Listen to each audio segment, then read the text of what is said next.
Hello and welcome to Global Eye. The clock is ticking. The April 2nd deadline announced by US President Donald Trump to impose reciprocal tariffs on key trading partners, including India, is just a few days away. India and the US have been holding talks to seal a bilateral trade agreement for the last few weeks, and sources say it's not just tariffs. The US is strongly pushing India to drop non-tariff barriers, including data localization, differential tax treatment, and quality control orders. Despite the pressure from the White House, India may not react to reciprocal tariffs immediately, but New Delhi may offer to buy more oil and defense equipment to put tariffs on hold. Just to add some perspective, the US runs a trade deficit of over $40 billion against India. The White House is targeting the so-called Dirty 15 countries with reciprocal tariffs. These are countries with which the US has had a trade deficit, and India ranks 11th on that list. So how will all this impact trade relationship between India and the US? We're now joined by Christine Bliss, President of the Coalition of Service Industries. The organization is dedicated to enhancing the global competitiveness of the US service sector. It is an industry body that represents major American companies like MasterCard, Disney, Visa, Amazon, Microsoft, Walmart, Google, and others. Ms. Bliss, thank you very much for joining us on the program. Let me begin by asking you, if the bilateral trade agreement has to be meaningful for US companies, from your perspective, what should that entail in terms of lowering of non-tariff barriers?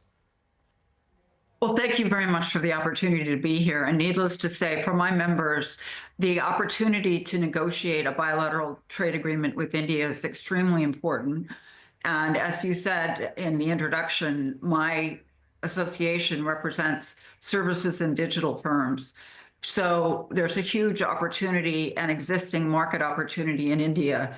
Certainly 55 billion in US foreign affiliate sales and about 1.26 billion in cross-border services that are sold to India. So a huge opportunity.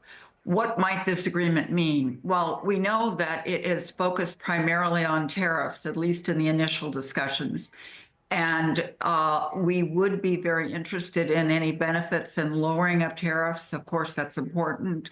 We've heard some reduction of 50% reduction in tariffs, as long as that includes abiding by the ITA agreement in the WTO, the Information Technology Agreement, covering products such as computers, semiconductors, testing equipment, and software, which would be of direct benefit to my members. We see that as very beneficial. But beyond that, we think that it's essential that the agreement cover digital and services barriers as well, as long as things like data flow restrictions on a cross-border basis, data localization measures that you highlighted on your board, are very, very important industries like financial services, information communication technology services, media and entertainment. So all of that and all of those industries would greatly benefit from a bilateral agreement. All right, let's begin with the banking sector. What are the most significant non-tariff barriers or impediments to business that industries, American banks and institutions face in India? Well, I would say in the financial services sector generally, probably the largest barrier is data localization measures, which means that the Indian government requires, various ministries require the retention of data within country. It be stored and processed there.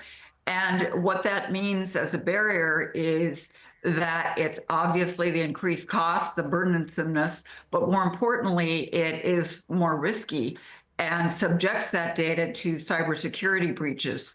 It also hurts medium and small size firms as well that can't afford the costs of that kind of local retention and the infrastructure that it requires.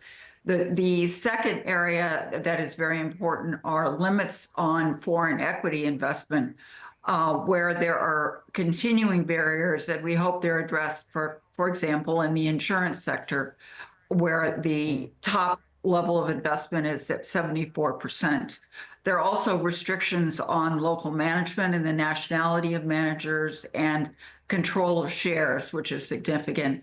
And then finally, I would mention India's infrastructure, the digital infrastructure that's been set up to manage the digital economy, is discriminatory to foreign companies like electronic payment services providers. So we're concerned about that. And then finally, you mentioned taxes. And I think that's an area where the banks in particular are feeling discriminatory treatment. Right. When we speak about the likes of Amazon, Walmart, they've also have been having some regulatory issues in India. In your recommendations to the US government and also in your discussions with the US Congress, you've raised concerns about India's proposed digital competition legislation. What would you want in the overall bilateral trade agreement in order to make things easier for some of these large e-commerce firms as well? These are referred to as big tech giants. Well, I think there are a number of things. First and foremost, we would want any competition laws to be really on par with those of the United States, and that is that there would be fair and equitable in their treatment, and they would not discriminatorily bar or face or place unfair restrictions on foreign suppliers. Secondly, I think they're very linked to treatment of online suppliers in terms, again, of things like data localization and a kind of burdens and restrictions that are put on them with respect, or could be put on them with respect to treatment of data.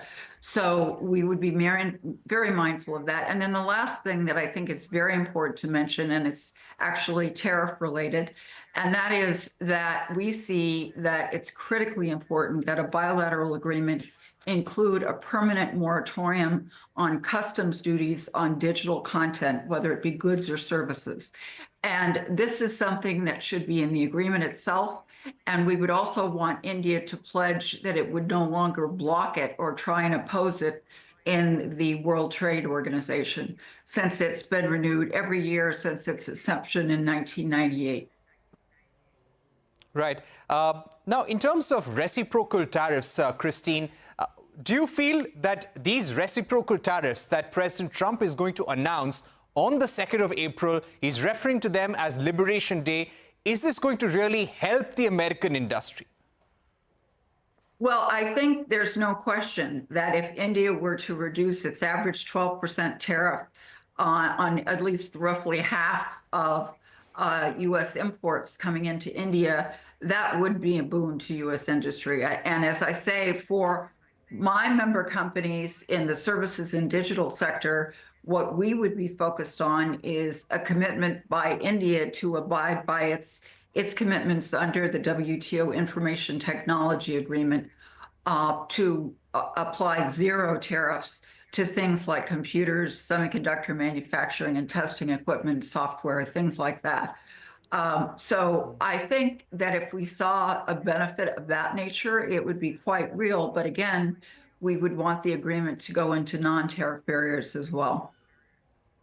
Right. What would be your recommendation in terms of average tariff rates to be brought down? We believe that the negotiations are on all across the board. Nothing is off the table. And US wants India to reduce the average tariffs from where it is currently. Would you want that, or would you want specific tariff reductions for specific product lines and sectors? Well, as I say, for my particular group of companies, and again, the U.S. industry is very broad across manufacturing, agriculture, and so they obviously would have specific concerns in certain sectors of the Indian economy and the tariffs that are applied to imports. But for us, really, in the technology sector and those related to the supply of services, those kinds of goods that we rely on are ones where we'd want to see tariffs under the Information Technology Agreement. They're set at zero. So that's what we'd want to see. And if there were any goods that remained above that level, we'd want to see them as low as possible. Right. And very quickly, any recommendations to the government, US government, on the differential rate of taxation for American banks and certain US companies? Well, I think for American banks, they want equitable treatment in terms of the the way that they're taxed and in addition to the level of taxation.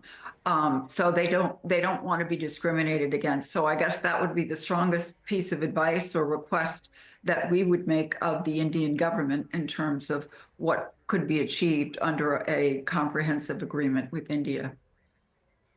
All right, Christine Bliss, thank you so much for joining us on the program with a very comprehensive view and a set of recommendations for the US government and India in order to make this bilateral trade agreement worth the while for both sides and the industries on both sides. We're going to take a short break here on Global Eye, but coming up on the other side, Prime Minister Modi is set to visit Thailand for BIMSTEC Summit next week. A special discussion with Indra Mani Pandey, Secretary General at BIMSTEC, when we return.